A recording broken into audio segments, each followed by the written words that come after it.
Excuse me. All right, African, stand at ease. How are you this morning? Okay, believe it or not, it's actually okay to talk to me.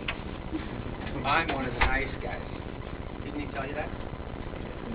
You're fibbing. All right, here's the deal. You're about to get on an airplane and head off to training, and when you get to your final destination, you're going to meet some really nice people. And I am not part of that group, so let's try that again. Good morning.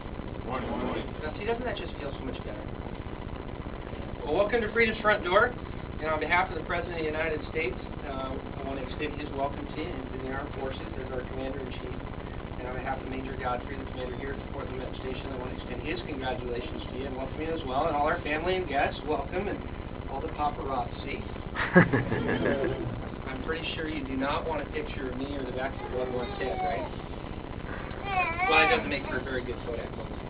So I'll tell you what we're going to do. I'm going to have you step in behind right there, and then I'm going to have everybody take like a half step this way, just about right to there. That's good.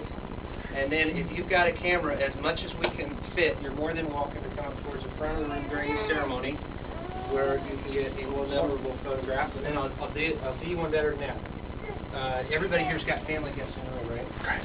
Okay, so after the ceremony, after we take the oath, I'm going to give you a moment or two with your family, because, well, family, they like to take pictures of you with these flags in the background.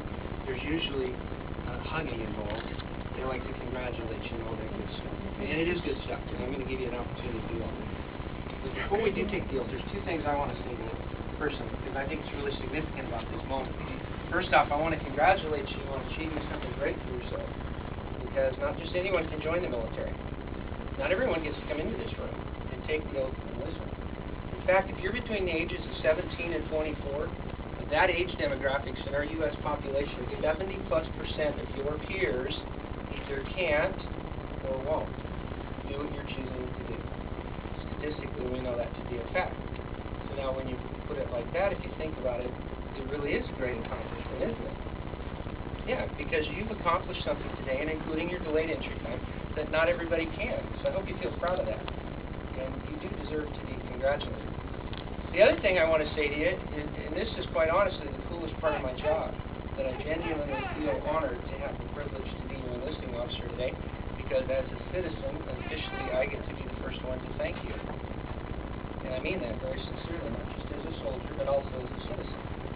Thanks for being willing to do what we do for our country, that so few are either willing to do or able. And I've worked here long enough, I can assure you that there's a lot of folks in our country that are more than willing, a lot of young folks mostly, and have tried.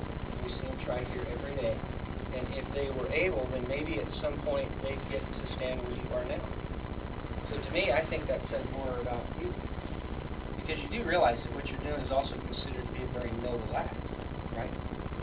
Yeah, so thanks for that. Thanks for wanting to be a part of the family that does what we do, my soon-to-be brothers and sister and ours, and some of you are Navy. Which is okay, because it's one team, one fight. But I have some advice for you sailors. If you find yourself swimming in the middle of the ocean, you're having a bad day. All right, listen, I got to ask you a couple of questions, and then we'll take the oath. Before you came in here, you should have been briefed on 3 articles, Article 83, 85, and 86, which has to do with fraudulent enlistment, desertion, and AWOL. Yes? Should have also been briefed on the Department of Defense policy and separation of sole personal conduct. Yes? You've all had a chance to look at your contract? Didn't have any other questions? Anybody got any last minute change of heart? Okay. So what I'm going to do is I'm going to bring you to the position of attention. I'm going to ask you to raise your right hand and repeat after me. I will say I, state your full name, at which point you'll actually say your full name. Don't repeat what I just said. It happens. Probably because you look like you've been up since 4 a.m. You have been? They got you up that early? That's ridiculous. Be glad you don't have to do that every day. Yeah. Yeah, exactly. All right, now the first phrase in the oath says, do solemnly swear, and if you prefer, you may replace the word swear with the word affirm, so you can say that either way. The last phrase in the oath says, so help me God, and based on your faith or your personal preference, you may omit that last portion of the oath. However, you cannot replace it with anything else. Okay? Are you ready? You can do better than that. Are you ready? Yes, sir. Okay, so take a deep breath, because here we go. After the left hand, raise your right hand, and repeat after me. I I state your full name. do solemnly swear that I will support and defend the Constitution of the United States against all enemies, foreign and domestic, and that I will bear true faith and allegiance to the same, and that I will obey the orders of the President of the United States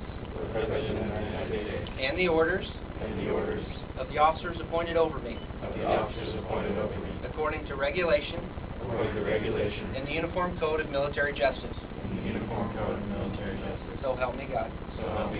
You can lower your hands. Now I'm going to have you give yourself a round of applause to congratulate yourself, and when you do, I want you to be so loud that if anyone was left in the lobby, they could hear you. Okay? Congratulations.